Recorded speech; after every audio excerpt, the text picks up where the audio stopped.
췌장암. 이름만 들어도 좀 무섭죠. 수많은 암 중에서 왜 유독 이 췌장암만 발견하면 이미 늦었다, 손쓰기 어렵다 이런 얘기가 많이 나오는 걸까요? 오늘은 췌장암이 우리 몸속에서 어떻게 그렇게 오랫동안 또 아주 효과적으로 숨어 지낼 수 있는지 그 교활한 생존 전략을 한번 낱낱이 파헤쳐 보겠습니다. 자, 먼저 좀 냉정한 현실부터 짚고 넘어가야 할 것 같아요. 10% 미만, 이 숫자가 뭘 의미할까요? 바로 췌장암 진단 후 5년 생존율입니다. 의학이 이렇게나 발전했는데도 여전히 한 자릿수에 머물러 있다는 거. 정말 충격적이죠? 이 숫자 뒤에 바로 췌장암의 아주 교활한 전략이 숨어 있는 겁니다. 그래서 얻은 별명이 바로 침묵의 살인자입니다. 정말 숨특한 이름이죠. 근데 여기서 말하는 침묵은요, 그냥 증상이 없다, 이게 아니에요. 암세포가 아주 적극적으로 정말 치밀하게 나 여기 없어요 하고 자기 존재를 숨기는 일종의 전략인 거죠. 그럼 도대체 그 전략이 뭘까요? 췌장암의 침묵 전략, 이걸 크게 두 가지로 나눠볼 수 있어요. 하나는 물리적으로 꽁꽁 숨는 요새고요. 다른 하나는 우리 몸의 경비 시스템을 무력화시키는 투명 망토입니다. 자, 그럼 이 요새부터 한번 살펴볼까요? 일단 췌장이라는 장기 자체가 완벽한 은신처예요. 우리 몸에서 가장 깊숙한 곳이니까 위나 십이지장 같은 여러 장기들 뒤쪽에 후복막이라는 공간에 딱 숨어 있거든요. 이러니까 초기에 암이 좀 생겨도 의사가 배를 만져보는 촉진만으로는 이걸 찾아내는 게 거의 불가능한 거죠. 정말 말 그대로 천혜의 요새에 딱 자리 잡고 있는 거예요. 근데 물리적으로 숨는 것보다 더 교활한 게 바로 이 투명망토입니다. 췌장암은요, 자기 주변에 아주 특별한 환경을 만들어요. 원래는 우리 몸을 지켜야 할 면역세포들이 있잖아요. 이걸 자기 편으로 포섭해서 일종의 배신자로 만들어버리는 거예요. 이 배신자들이 우리 몸을 방어 시스템에다 대고 여긴 아무 문제 없어 하고 거짓 신호를 계속 보내는 거죠. 그러니까 암이 막 자라는데도 염증이나 통증 같은 경고 사이렌이 전혀 울리지 않는 겁니다. 근데 재밌는 건 모든 췌장암이 다 똑같은 방식으로 숨어있지는 않는다는 거예요. 암에도 성격이 있거든요. 이 표를 한번 보세요. 좀 얌전한 성격의 고전적 A형은 주로 황달처럼 국소적인 문제를 먼저 일으켜요. 근데 반대로 아주 공격적인 기저유사 A형은 처음부터 막 체중이 확 빠진다거나 하는 전신 증상을 보이면서 훨씬 더 빠르게 퍼져나갑니다. 완전히 다른 두 얼굴을 가진 거죠. 하지만 영원히 숨을 순 없겠죠. 암이 어느 정도 커지면 드디어 우리 몸이 비명을 지르기 시작합니다. 그런데 이때 나타나는 증상들을 잘 뜯어보면요, 이게 그냥 아픈 게 아니라 암의 생존 전략이 고스란히 드러나는 신호라는 걸 알 수 있어요. 가장 먼저 울리는 경보, 바로 통증입니다. 근데 이 통증이요, 그냥 암덩어리가 커져서 주변을 누르니까 아픈 그런 단순한 통증이 아니에요.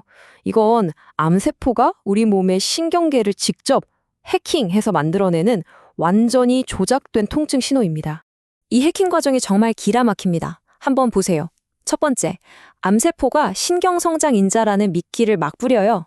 그럼 두 번째, 우리 몸의 신경이 그 미끼를 따라서 암세포 쪽으로 자라나게 됩니다. 그리고 세 번째, 이 신경성장인자가 통증을 느끼는 센서를 엄청나게 예민하게 만들어버려요. 그 결과 네 번째 단계에서 아주 작은 자극조차 어마어마한 통증 신호로 증폭돼서 우리 뇌로 전달되는 거죠. 정말 지능적이지 않나요? 두 번째 경보는 황달입니다. 특히 췌장 머리 쪽에 암이 생겼을 때 자주 나타나는 아주 명확한 신호인데요. 이건 우리 몸에 중요한 배관 시스템에 문제가 생겼다는 아주 강력한 경고등이라고 보시면 돼요. 자, 황달이 왜 생기는지 이 표를 보면 딱 이해가 됩니다. 암덩어리가 담즙이 내려가는 길, 그러니까 배관을 딱 막아버리는 거예요. 그러면 노란색 색소인 빌리루빈이 갈 곳을 잃고 역류하겠죠? 그래서 첫째, 이 빌리루빈이 피를 타고 돌면서 피부랑 눈이 노랗게 변하는 거고요. 둘째, 피 속에 넘쳐나는 빌리루빈을 신장이 어떻게든 걸러내려고 하니까 소변색이 진한 갈색으로 변합니다. 그리고 마지막으로 원래 대변으로 가야 할 빌리루빈이 못 가니까 대변은 노란색이 싹 빠져서 옅은 회색빛을 띠게 되는 거죠. 자, 이제부터는 이야기가 훨씬 더 심각해집니다. 췌장암은 단순히 자기 자리에만 머물면서 문제를 일으키는 게 아니에요. 이제는 원격 조종을 통해서 우리 몸 전체를 공격하기 시작합니다. 이걸 부종양 증후군이라고 불러요. 그 가장 대표적인 현상이 바로 암 악액질이라는 겁니다. 환자분들 몸이 급격하게 말라가는 현상인데요. 이게 그냥 밥맛이 없어서 살이 빠지는 거랑은 차원이 달라요. 이건 암세포가 우리 몸의 에너지 시스템 자체를 의도적으로 파괴하고 자원을 약탈해가는 말 그대로 대사 전쟁 상태인 겁니다. 이 전쟁을 위해서 암은 혈액 속으로 특수 요원, 즉 분자 파괴자들을 내보냅니다. 예를 들어 PIF라는 놈은 우리 몸의 근육을 분해하는 스위치를 그냥 켜버리고요. JAG라는 놈은 지방 창고를 마구 녹여버려요. 여기에다가 염증을 확 일으키는 사이토카인까지 합세해서 우리 몸을 그야말로 속에서부터 무너뜨리는 거죠. 그리고 또 하나의 정말 놀라운 원격 공격이 뭔지 아세요? 바로 당뇨병입니다. 만약에 50세 이상인데 특별한 위험 요인도 없던 분이 갑자기 당뇨병 진단을 받았다? 그러면 그 뒤에 췌장암이 숨어 있는 건 아닌지 꼭 의심해 봐야 합니다. 이건 절대 우연이 아닐 수 있어요. 암이 보내는 아주 중요한 신호일 수 있거든요. 그 메커니즘을 들여다보면 정말 혀를 내두를 정도예요. 암세포가 엑소좀이라고 불리는 아주 작은 나노 사이즈의 택배 상자를 만들어서 피 속으로 띄워보냅니다. 이 택배 상자 안에는 아드레노메듈린이라는 분자가 들어있는데 이게 뭐냐면 인슐린 생산 중단이라는 명령서 같은 거예요.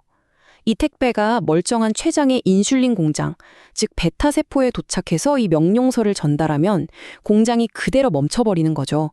그렇게 당뇨병이 생기는 겁니다. 자, 지금까지 쭉 살펴보셨듯이 췌장암이 일으키는 증상들은 그냥 마구잡이로 나타나는 게 아닙니다. 하나하나가 전부 다 암세포가 살아남고 또 세력을 확장하기 위한 아주 치밀하게 계산된 생물학적 전략인 셈이죠. 다시 한번 정리해 볼까요? 초기의 침묵은 면역 시스템을 완벽하게 속이는 은신술, 그리고 끔찍한 통증은 신경계를 해킹해서 조종하는 기술, 황달은 우리 몸의 핵심 배관을 막아버리는 전략적 봉쇄, 마지막으로 몸이 말라가는 악액질과 갑작스러운 당뇨병은 우리 몸의 에너지 시스템 전체를 흔들어버리는 원격 공격, 이렇게 볼 수 있겠네요. 자, 그럼 이 모든 걸 알게 된 우리는 이제 이런 질문을 던져봐야 합니다. 암이 이렇게나 선명하게 남기는 생물학적인 지문들, 이걸 우리가 어떻게 하면 조금이라도 더 빨리 알아챌 수 있을까요? 바로 이 질문에 대한 답을 찾아내는 것. 그게 바로 이 침묵의 살인자와의 싸움에서 이길 수 있는 가장 중요한 열쇠가 아닐까 싶습니다.